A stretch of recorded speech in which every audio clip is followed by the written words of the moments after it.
Welcome to a history of the University of Oxford. Today we look at the question, how did a humble Anglo-Saxon village become the home to one of the most famous universities in the world? What were the factors that propelled a teaching place for the church clergy to continue to grow despite misfortune, conflict and war?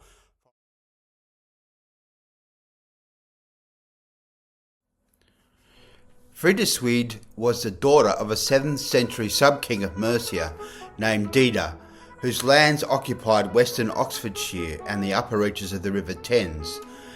Dida assisted Frideswyde in building a monastery, dedicating it to the Holy Trinity, the Virgin Mary and all the saints. Frideswyde became the first abbess. It was a place of teaching and religious devotion.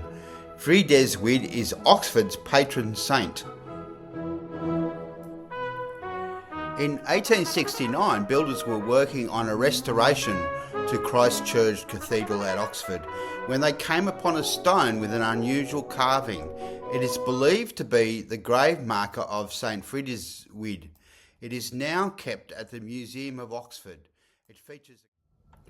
Oxford was an unlikely site for one of Europe's first universities in that it was not an important administrative or commercial centre. There was no Bishop of Oxford until the Reformation. The town was in the large diocese of Lincoln.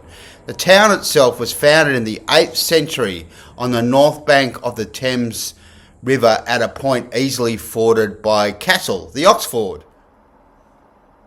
Whilst no official papal bull established Oxford, the university emerged in the 12th century as part of Western Europe's Catholic education system. Early teaching was conducted by clerics like Theobald of Étampes, and the curriculum focused on theology and canon law, reflecting its ecclesiastic roots. Significant growth occurred after 1167, when King Henry II banned English students from attending the University of Paris due to a political argument which also involved his great rival Thomas à Becket, Archbishop of Canterbury.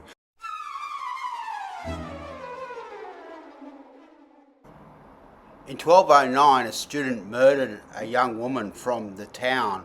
As a result, the village people rioted and hung 2 of his colleagues. He had fled Oxford. This led to all the clergy in the university leaving and deserting the town of Oxford, so that there was no longer a university there. In 1214, the townspeople petitioned the Pope, and a papal bull set out the guidelines for the future Oxford University, giving a lot of the jurisdiction of the university to the church and its representatives. By the 14th century, Oxford taught the 7 liberal arts, the trivium of grammar, logic and rhetoric, and the quadrivium of arithmetic, geometry, music and astronomy.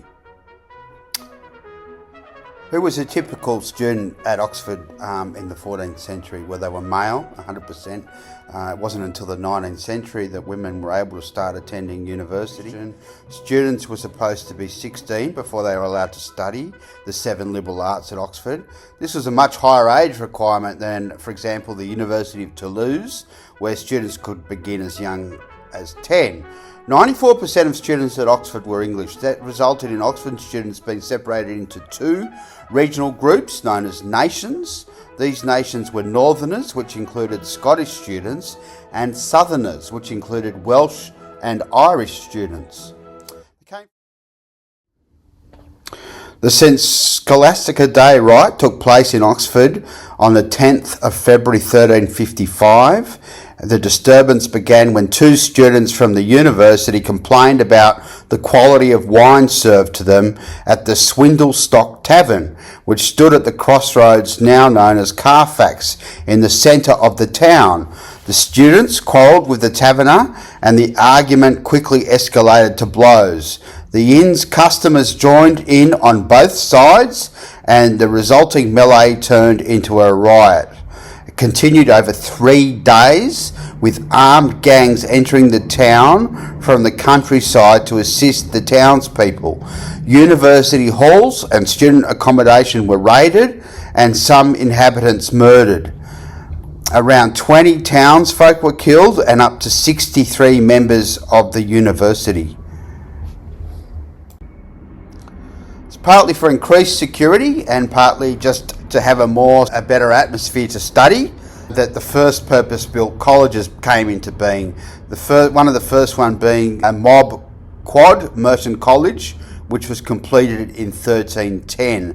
So through this structure, you basically had a single entrance or a number of secure entrances, and you'd have a porter to manage the entrance and exit from the college. The sublime architecture of the church, and the monasteries in particular, became the blueprint for university campuses across the world. The same Gothic style of towers, cloisters and courtyards set in tranquil gardens became almost an ideal environment for students, at least in theory, to focus on study without distractions. So it's good to know that the 15th century was a relatively quiet and prosperous century for the university after all this violence and mayhem and things going on. A number of major colleges were founded, including Lincoln, St Mary's College, All Souls and Magdalen College. Many of Oxford's abbeys and convents were destroyed during Henry VIII's dissolution of the monasteries in the 1530s. He did, however, respect the university and established 5 King's professorships. Post holders are still appointed by the King today. And Henry VIII also impacted Oxford by taking over Cardinal Wolsey's planned college, refounding it as King Henry VIII's College and later as Christ Church, which is both a college and the new cathedral for Oxford. His reforms also shifted the university's focus from Catholic studies to subjects like medicine, civil law, and the classics such as Latin and Greek. The Oxford martyrs were Protestants tried for heresy in 1555 and burnt at the stake in Oxford for their religious beliefs and teachings during what was called the Marian persecution in England, the reign of Mary I, sometimes called Bloody Mary. They were Church of England bishops, Hugh Latimer, Nicholas Ridley and Thomas Cranmer. So Mary was trying to reintroduce Catholicism into England to counteract the Reformation. So the 3 were tried at University's Church of St Mary, the Virgin, and they were executed in the High Street. So there's a small area paved with granite with a cross forming in the centre of the road outside the front of Balliol College that marks the setting where they were so brutally executed. Never far from the action, it seems, Oxford became during the Civil War, the university supported Charles I in the 17th century. He moved his base to the city and melted down the college's silver plate to buy weaponry. Cannonballs from this area are still kept as souvenirs in some colleges, and you can see in the illustration the encampment, the fortress built around the university. The university continued, however, and John Aubrey, the English biographer, attended the university during the Civil War when Charles I had his fortress there. The 17th century also saw Oxford being home to famous scholars such as the physicist Robert Hooke and the architect Christopher Wren, who was a professor of astronomy when he built the Sheldonian Theatre, and here we see a portrait of Christopher Wren by Godfrey Kneller. In the 18th century, Oxford underwent a number of administrative reforms. Classical versus modern studies instruction still involved classical methods such as using parables to teach new discoveries. Travel, a common experience was for students to travel, shifted from the grand tour to include the Orient due to geopolitical changes. The tutorial system in the 18th century meant there were no classes to attend and no professors lecturing. This was an independent study approach where fellows or tutors would be assigned 1 to 3 students and would host 1 hour weekly discussion sessions with those students. The 18th century, though, really saw the beginnings of what was the more shady side of Oxford, which was students who were just there to basically, for the wrong reasons, weren't so studious, were wasted their time gossiping, twiddling their thumbs, fraternising with riffraff and so forth. I'm not sure where I got that quote from, but there you go. And there's a picture of this character. If it wasn't already famous enough by the 19th century, Oxford had become increasingly famous and a tourist destination in its own right, particularly with the introduction of the railways. So it continued to have this idyllic, and its reputation for the beauty of the colleges and the grounds only increased its popularity. The Great Debate was a noted event in the 19th century, focused around the issue of evolution and the writings of Charles Darwin. The famous lecture was about evolution in 1860 between Thomas Huxley, a biologist, and Bishop Samuel Wilberforce. It was held at the University Museum of Natural History, and it was a public discussion of Charles Darwin's theory of evolution. So in this debate, apparently Wilberforce famously asked Huxley if he was descended from an ape on his grandmother's side or his grandfather's side. Huxley's reported response was that he would rather be related to an ape than to a person who used their intellect to suppress scientific knowledge. During the 20th and 21st centuries, we've really seen Oxford established as not just a university, but a major research university with natural and applied sciences, including medicine, and has enhanced and strengthened its traditional role as an international focus, with an international focus for learning and a forum for intellectual debate. And that's kind of paraphrasing the Oxford University of Oxford website. But it's certainly gone from strength to strength. Christ Church College, founded in 1546 by Henry VIII. It is known for its large size and architectural features like Tom Quad, Tom Tower, and its connection to literature and film, having inspired Alice's Adventures in Wonderland and served as a filming location for Harry Potter. It is also noted for having educated 13 British Prime Ministers. Magdalen College, established in 1458, is known for its iconic Great Tower, its extensive grounds, including a deer park, a water meadow, and Addison's Walk, is one of Oxford's wealthiest colleges. An interesting tradition we'll talk about is the May morning when choir sings from the top of Magdalen Tower. So many famous people, C.S. Lewis, Seamus Heaney, and multiple Nobel laureates have attended Magdalen College. So the May morning tradition, the 1st of May every year, a big crowd forms and a choir ascends to the top of the tower and sings. And we'll watch a short video about this after this slide.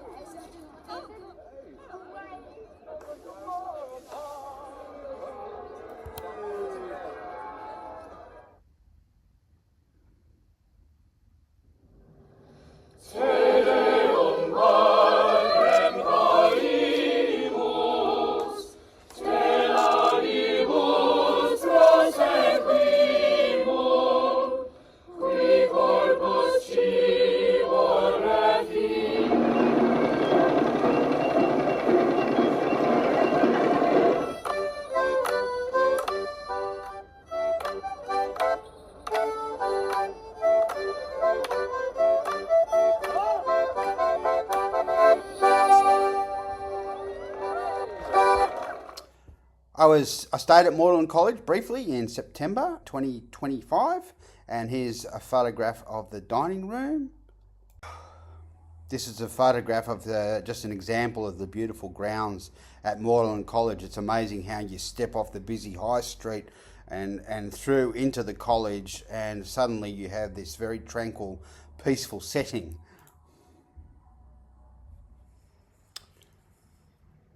With more than 7 million tourists visiting Oxford each year, which is a lot of people, the colleges must, you would think, provide students with a bit of refuge from the public eye. Oxford students can also cut their teeth in the university's many dramatic societies, student politics, or just enjoy the festivals and events of the university year. Some unusual practices at the colleges around the university: the time ceremony, 2 a.m. on the last Sunday of October. Merton College the students gather to walk backwards, arm in arm, around one of the quads while drinking port to preserve the space-time continuum. And then, of course, we also have a long tradition of keeping tortoises as college pets. Many of the university's 43 colleges have a pet tortoise, with an undergraduate student who is elected as the tortoise keeper to manage and look after the tortoise. Corpus Christi College keeps bees in its garden, a pun on its founder's desire for the college to be a hive of scholarly activity. The Oxford College Porters are an important part of the universities.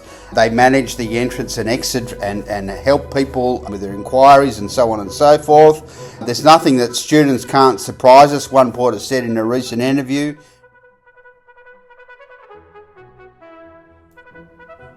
In the 15th and 16th century, we saw many famous people such as Sir Walter Raleigh, the explorer, and of course Thomas More, Lord Chancellor, and Martyr, who was a man of great principle and learning, who ended up being executed by Henry VIII for his refusal to leave the Catholic Church, basically in a nutshell. But he was a very well-known and famous scholar of the time.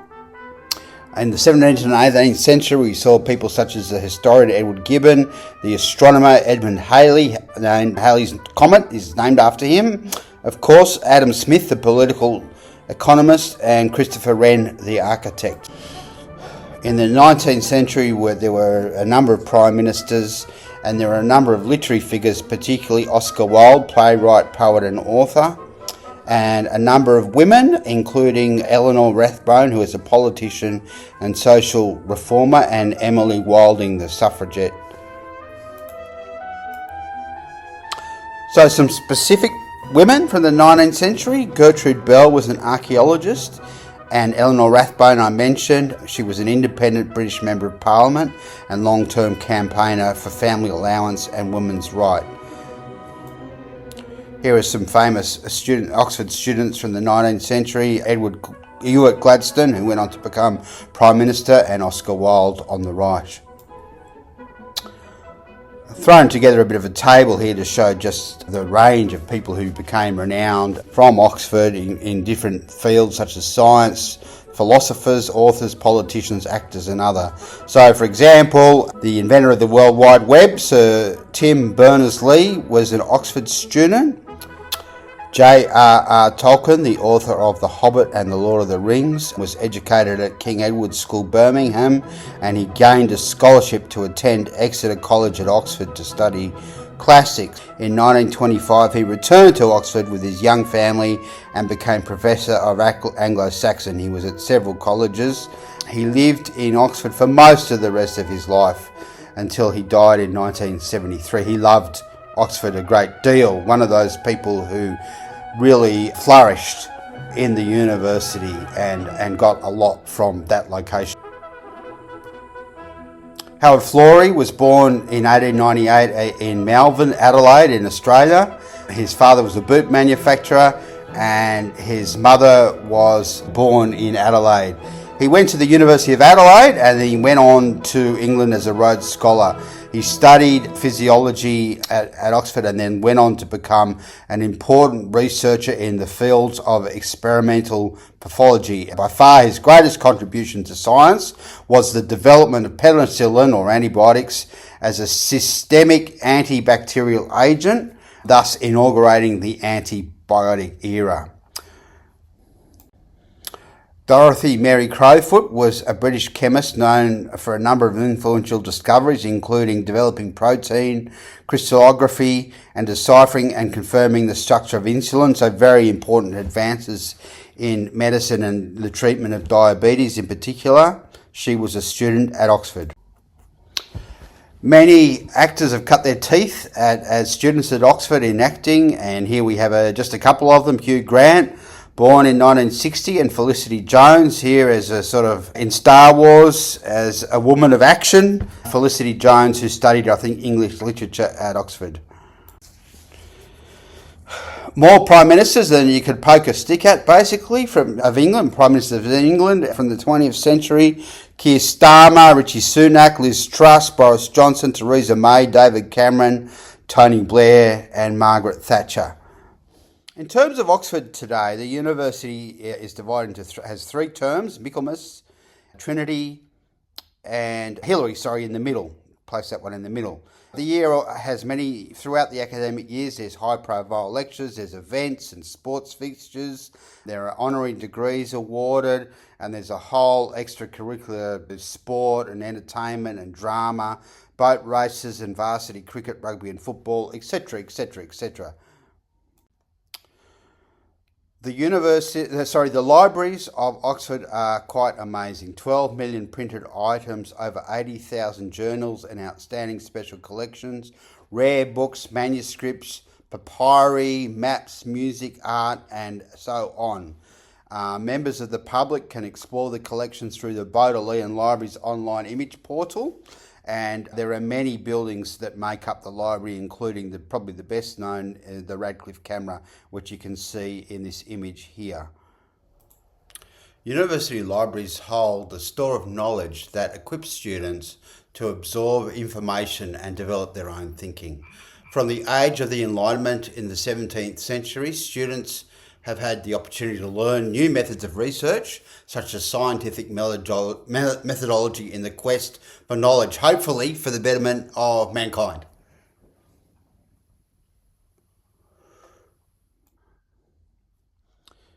A very picturesque part of the Bodleian Library is Duke Humphrey's Library, the oldest reading room in the library at the University of Oxford.